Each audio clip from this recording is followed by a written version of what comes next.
I've been working in this industry for probably about 12 years. I've done a little bit different things, a lot with like fitteds, clothing. Sneakers, I've been doing it for probably about 5. The entire time I've been in this industry, I've seen probably a couple thousand counterfeit shoes. As far as counterfeit clothes that I've seen in this industry, it's not as often as sneakers. I would say a couple hundred for sure. A fake shoe is something that was not produced by Nike or the manufacturer. It came from a place where it's not usually processed. Fakes are getting really good now, so even all of our knowledge and stuff, it's still kind of hard sometimes to tell if a shoe's fake or not. So the process is we get like a black light, sign it to the shoes. If we see certain lines that are not supposed to be there, or running through an app called Check, and it definitely tells us if it's fake or not. We'll normally take the insole up and kind of check the stitching in the shoe. We also go through the material of the shoe. And then honestly, a huge giveaway is normally in the box.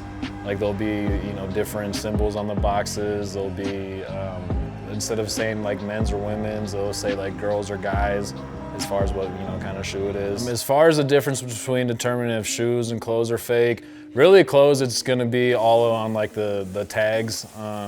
Especially high-end brands like Supreme, Bape, their quality is always spot on. So they're stitching on like a tag, it's gonna be nice and straight. A lot of the knockoffs now, I mean, it's not really stitched on. Also by like the screen print quality on the t-shirt, especially like designer stuff like Chrome Hearts, Gallery Department, I mean, their product's A1. So we go based off of like the material of clothing. Technology helping out, it definitely does. We do use an app, it's called Check. I'll say they're pretty spot on. For me, it's kind of hard because they're not here to see the shoe in person. They're just looking at literally just looking at photos.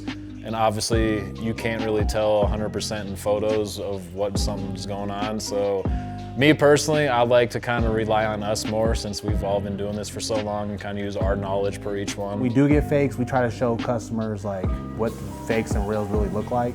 So it's actually kind of like a learning tool, I would say, so people can actually know what they're looking for, what they're buying. So what we do when we buy a counterfeit item is, in our ceiling right now, there's probably a couple hundred shoes that we just throw up in the rafters to kind of let them hang, to kind of look as a display.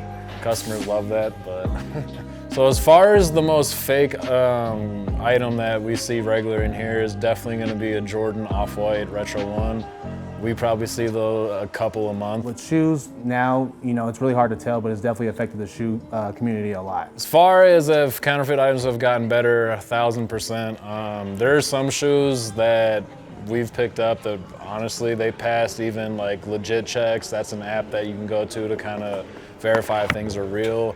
So fakes now, I mean, with people wanting to make as much money off sneakers as possible, fakes have definitely improved over the years.